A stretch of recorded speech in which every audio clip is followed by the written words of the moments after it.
Hello and welcome to the big picture. The monsoon session of the Parliament, which has witnessed continuous disruptions, has led to some unsavory actions. The Lok Sabha Speaker Sumitra Mahajan yesterday, after several rounds of warning and pleadings, finally took the ultimate step of suspending 25 members of the Congress for 5 days. Though this is not the first time Parliament has witnessed suspensions of MPs, this time around it has taken a different dimension. While the Speaker says that she was forced to take this step and that it would do good for the Parliament in the future, the Congress leaders calls it a dark day for democracy. We will discuss today that considering the circumstances that the Parliament finds itself in, if suspending members would ensure return of normalcy and smooth functioning of the Parliament. What are the options before the presiding officers when there is continuous disruptions, and what's the onus of the government to ensure smooth functioning? We will discuss all this today with Shankar Aiyar, Congress MP in the Rajya Sabha, Dr. Sambit, Patra, National Spokesperson of the BJP, and Vinod Sharma, Political Editor, Hindustan Times. Welcome to all of you. Shankar Aiyar, what was the options actually left with the Lok Sabha Speaker after 2 weeks of these kind of disruptions happening? Do you think there was any other option that she could, she could exercise? Well, the step that she has taken is only going to prolong disruptions. If she actually believed that by suspending these 25 MPs for 5 days, she was going to restore order in the House, I'm afraid she's mistaken. I have been in the Rajya Sabha for the better part of the last 5.5 years. And most of it was when the UPA 2 was in office and the BJP was in opposition. And it was the BJP that continuously disrupted the proceedings. And eventually, we were faced with a situation when just 2 Telugu Desam MPs were holding up the House. They were holding it up for an entire winter session. And when the chair asked whether the chair could suspend 2 of these MPs, it was Arun Jaitley and the BJP in the Rajya Sabha that insisted that no such action could be taken. Now, one would expect some element of consistency in the attitude of the BJP. They say one thing when they're in opposition, they say another when they are not. And therefore, when we see them behaving in this manner, that they are not following their own injunction, which is that people who are trapped in controversy with incontrovertible evidence before them should step aside, at least to allow an investigation or an inquiry as appropriate to take place, and then a decision to be taken. For a minister to step aside for a while doesn't mean that that person has to remain out of office forever. If the person's name is cleared, then he or she can always resume office. Okay. Dr. Sambit Patra, that is the question. The question is that, as Shankar Aiyar says, but that if suspensions mean that you can restore order in the House, that is fine. But it is not going to restore order in the House. We have seen it today also. Number one, as far as the wisdom of the chair or the speaker is concerned, I am no one to question the wisdom, and whatever the speaker has done by the rule book. And well, yes, we all have been observing the Parliament since long. Definitely the other counterparts in this panel are more senior to me, and they're parliamentarians. They have seen the Parliament more. But as a child and as a young man, I've also seen the Parliament, but I've never seen placards being put in front of the answering ministers. And this was a warning which was unheeded by the Congress participants who were doing so. As far as this gumption that the Bharatiya Janata Party had been restoring to such kind of disruption in the past, so we would also follow the same rule. I believe this is a kindergarten phenomena like answer, that you were doing so. You had a lunchbox when the last recess, so I'll have you lunchbox this time. The Parliament does not function this way. And with a serious note, I would say, whenever the Bharatiya Janata Party was quote-unquote disrupting the Parliament then, we had been debating on admitted facts. The CAG's report was there on table, the CVC was there, the CBI had registered FIRs, and still they were not ready to constitute a JPC, and that's the reason as to why we were going into a so-called disruption. Over here, we want the first day of the Parliament. Look at the first day. Anand Sharma ji wanted a debate over the matter as per rule number 267. The next moment, Arun Jaitley gets up and says that, well, yes, let's suspend everything, and as per the demand of the opposition, let's go directly to what they want to discuss. Let Sushma Swaraj stand and answer. They changed goalpost. When what they were demanding was accepted, they changed goalpost. Let me end by last 10 seconds.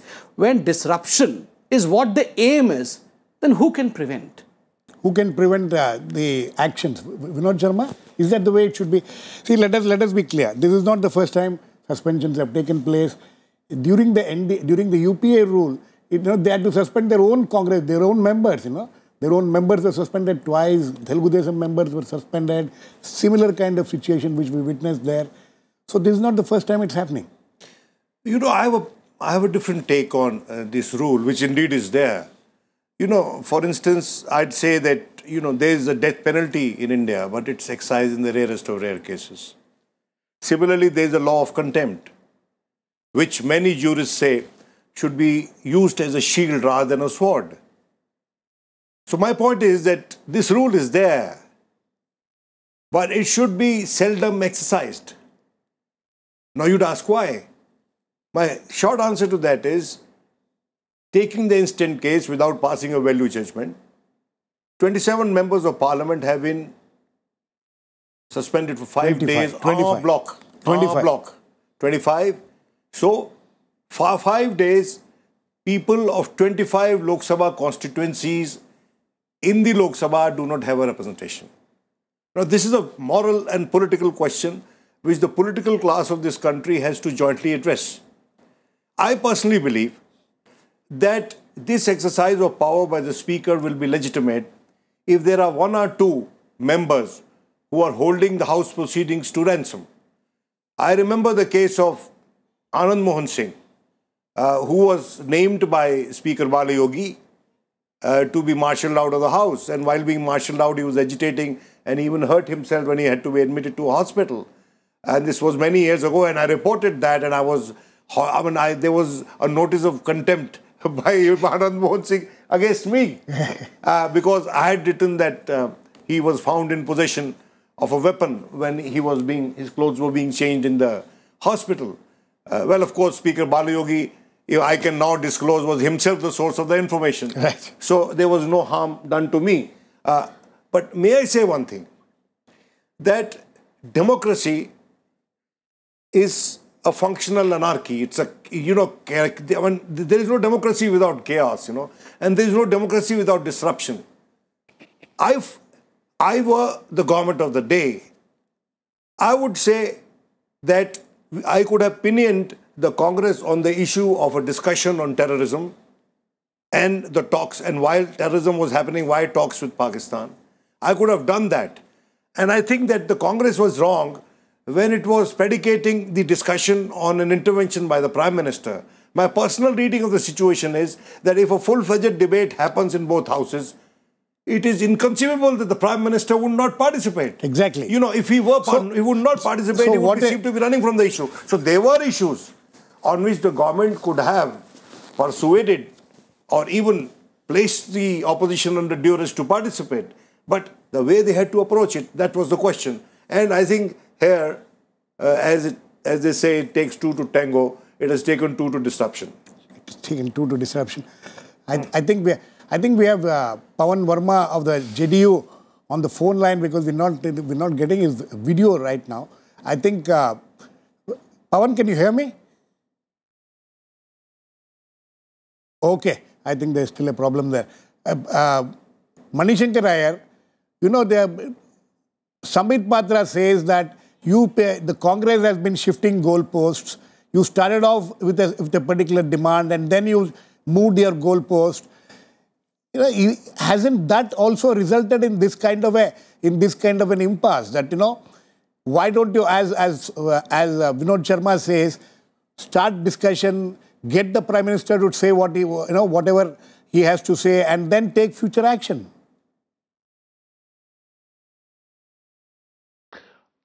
Instead of giving you an answer myself, let me quote Sushma Swaraj, 11th May 2013. This is a Twitter she sent, what do you call it? A tweet she sent out. The resignation of the 2 ministers shows that our demand for their resignation was justified and the government was unnecessarily adamant. If they had accepted our demand for their resignations earlier, the parliament session could have gone on. Now there you are. It is she herself who says that if there is a demand made for resignations, and the demand for the resignation of Sushma Swaraj was not made after Arun Jaitley accepted the challenge to debate the issue. For 1 month now, the Congress, ever since the story came out around the 20th of June, has been demanding the resignation of Sushma Swaraj. So there's nothing new about it, and there's no changing of goalposts.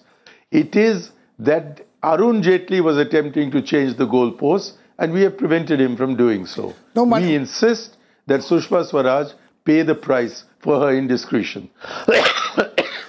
Shankar Aiyar, you know, Congress has been in power for most part in this country, ever since independence. Don't you think that, as a party of the, as a 150-year-old party, a party which has shown the way to this country, ruling this country for so many years, you have to set new standards instead of following the standards set by somebody else? We are following our own standards. I have before me an article by Subhash Kashyap on the Mudgal case. And in the case of the Mudgal case, they set up an inquiry committee. Then Jawaharlal Nehru himself moved the resolution that this House, having considered the report of the committee appointed on such and such a date, accepts the findings of the committee that the conduct of Sri Mudgal is derogatory to the dignity of the House and inconsistent with the standard which Parliament is entitled to expect from its members. Now, in my opinion, we need to understand that the conduct of Sushma Swaraj is derogatory to the dignity of the House and inconsistent with the standard which Parliament is entitled to expect from its members, especially its ministers. So just let Sushma Swaraj live up to her own words, let her step aside, let her attempt to prove her innocence, but over the course of more than 1 month, close to 2 months now, we have been seeing evidence piling upon evidence that she has acted with gross impropriety and has used her public office to pursue a private purpose. That kind of thing is unacceptable, and it would also appear to attack the provisions of the Prevention of Corruption Act. Okay. Sambit, I'll come to you. I think we have Pawan Verma on the phone line now. Pawan? Yes. Yes. Sorry that there's a problem with the video there. Pawan, the question is this, that, the 25 MPs have been suspended. If you look at it fairly, the Speaker had enough reasons to do it, 2 weeks of disruptions, and then members, going up to our podium, showing placards. These are not things which are done. So you think that, if not for suspending these members, how else do presiding officers deal with this kind of situation? Girish, let me clarify that it is my firm conviction that Parliament must function, and it must function in a civilized manner. The eyes of the nation, and especially the young, are on Parliament, and when there is such an unedifying spectacle, whether now or in the past, it does no credit to Parliament or its members. Right.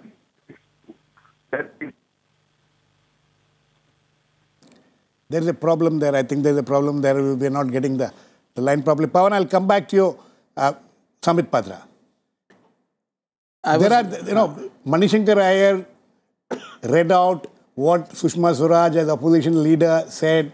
Now, why can't she stand up to her own, what she herself had, mentioned, she had raised, she had held, even the Parliament, she was part of the disruption of Parliament when the BJP disrupted both the houses. Why can't she just stand up to her own words? First and foremost, as far as Sushma ji is concerned, what the opposition sees as an act of corruption, we squarely see as an act of compassion. And at worst, one can say misplaced compassion, which even we do not agree to. Secondly, if you have a point, if you have evidences piling upon evidences as pointed out by Shankar ji, then surely it makes a strong case for you. Allow for a debate, go on a discussion, show those evidences to the country. The country will, just a second sir, let me complete. The country will for itself know as to what the truth is, And it's but natural that we will put in a corner. We will be cornered by your act of showing the evidence to the country because everything is quite live nowadays. People will know what the truth is. Irony is, when yesterday Sushma Swaraj stood up to explain her point, within 3 minutes, the opposition, that is the Congress particularly, was sweating. Why are you sweating when the truth has been spoken out? Allow her to speak. Don't hang her before she keeps her point. I don't know whether anybody was sweating, but I think we have Pawan. Yes, please continue. Yes, sorry for that disruption. Yes, please. We are talking of disruption and we are having continuous disruption of your phone line also, unfortunately. What is but one I have tried to make briefly. I was saying Parliament must function and it must function as far as possible in a manner. But it has to lose confidence both in Parliament and its members. Apart from that, there are very important bills and other work pending which needs to be done. That being said, I want to make a point categorically that the primary responsibility for the smooth running of Parliament lies Treasury benches, and this is a point that the BJP has reiterated ad nauseum in the past. Here is the situation.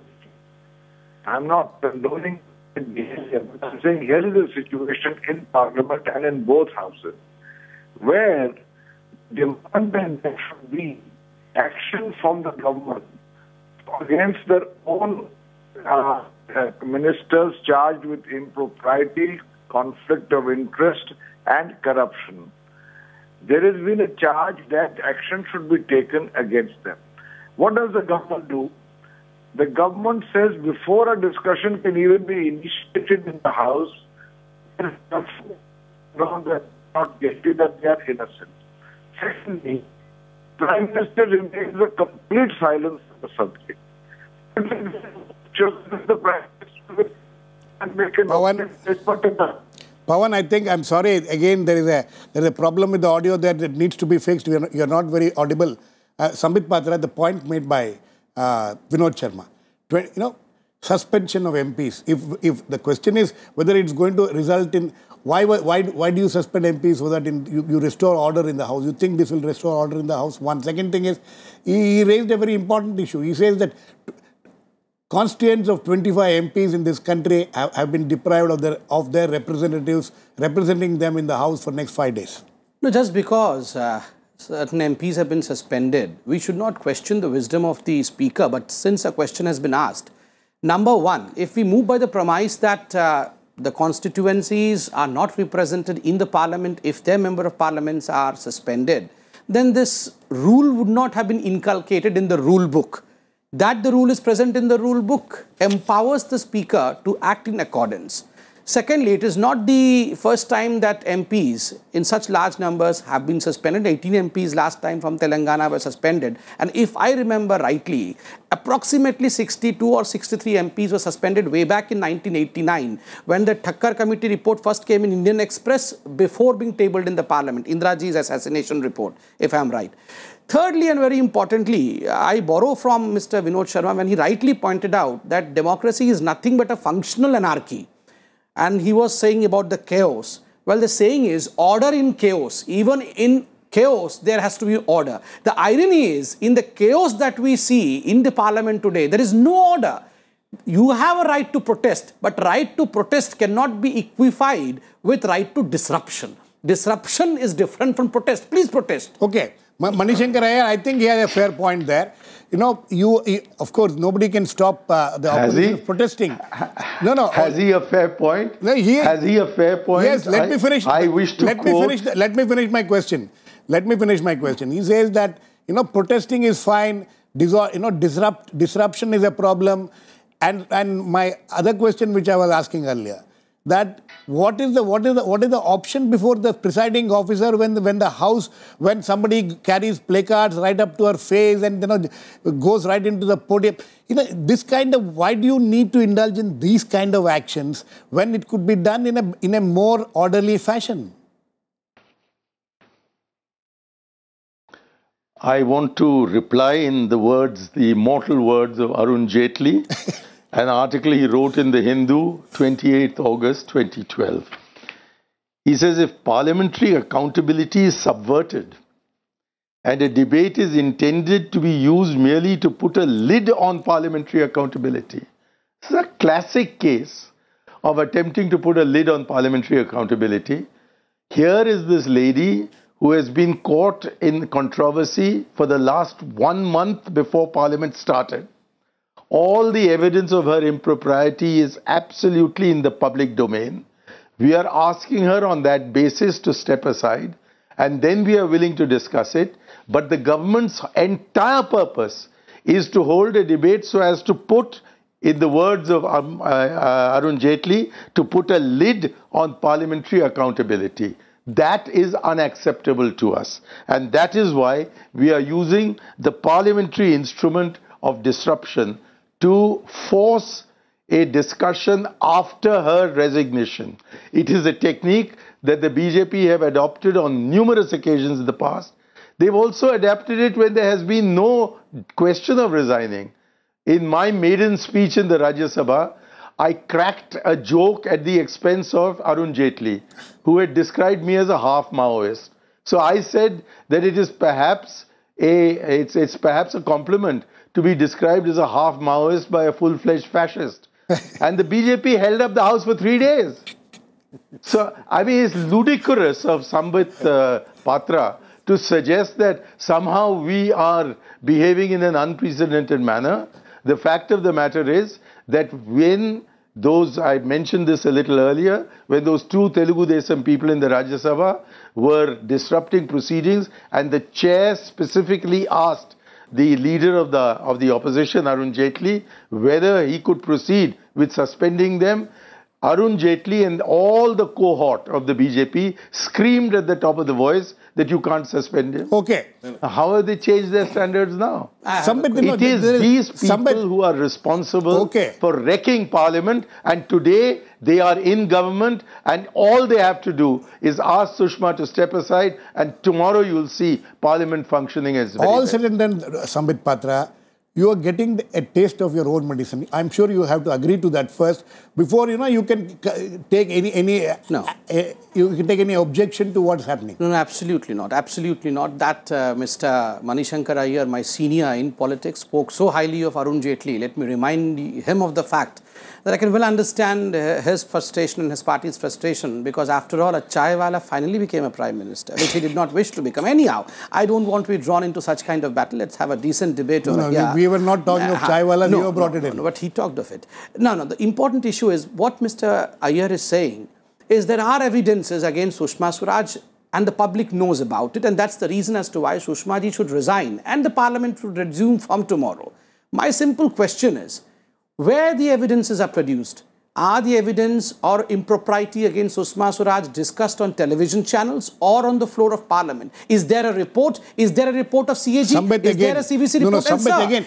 You are getting caught. You will get caught in your own. Not at all. Because this is exactly what has happened in the past also. I'm sure Shankar will say that. I want to get Vinod in on this. Look, you see, we started off with discussing the merits of the suspension of members, yes.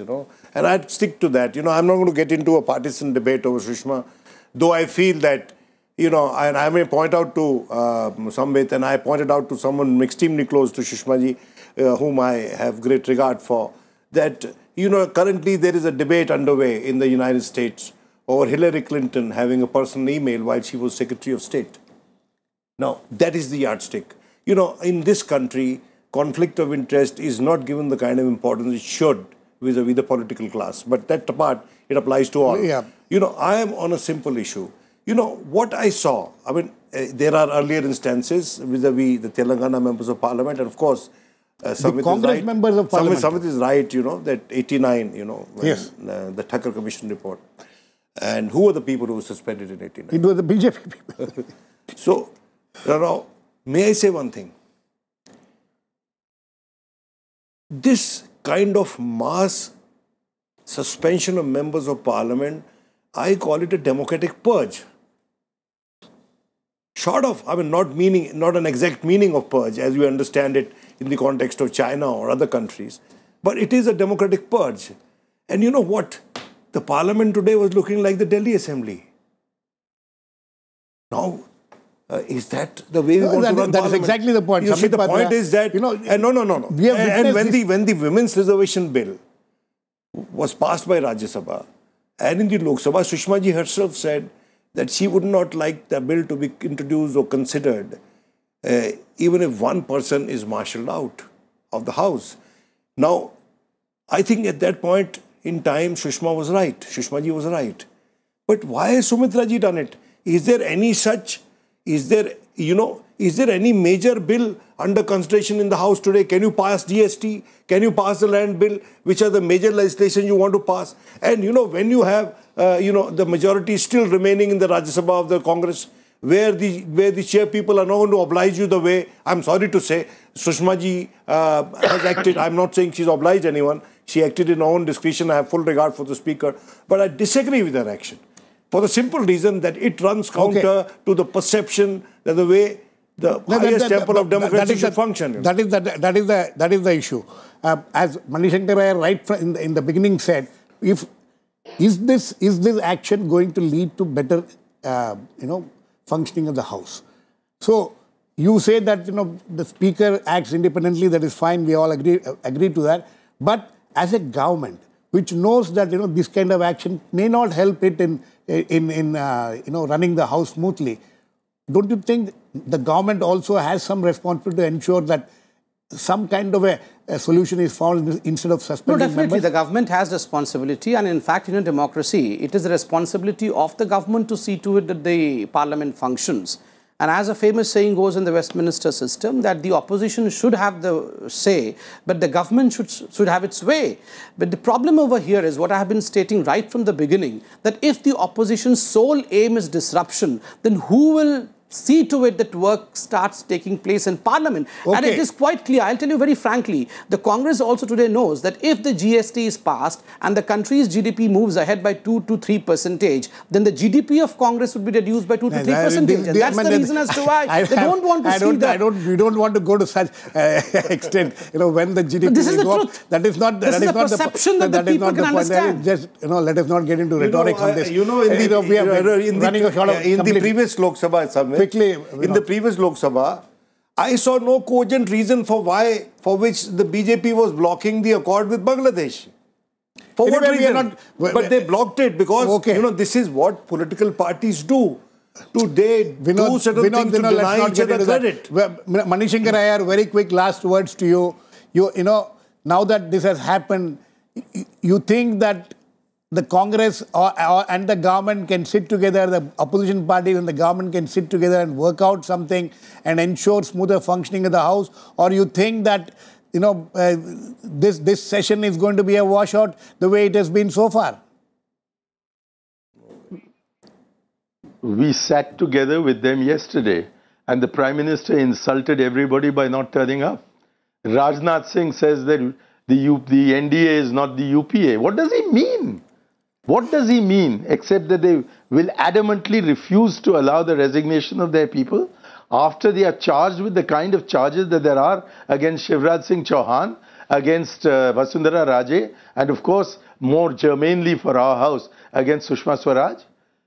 Okay. The fact of the matter is that the ball is entirely in the government's court. Okay. Either they act to allow Parliament to function. Our aim is not disruption. Our aim is the restoration of the decorum and dignity of the House. Okay. I think on that note, we'll need to end. But, 25 MPs suspended, whether it will result in smoother functioning. From the discussion today, it doesn't look like that, but we'll have to wait and watch what will happen. But these are very unfortunate things which we are all witnessing. We'll keep watching what will happen. Thanks to all my guests. Please keep watching. We'll come back with another issue in the big picture same time tomorrow.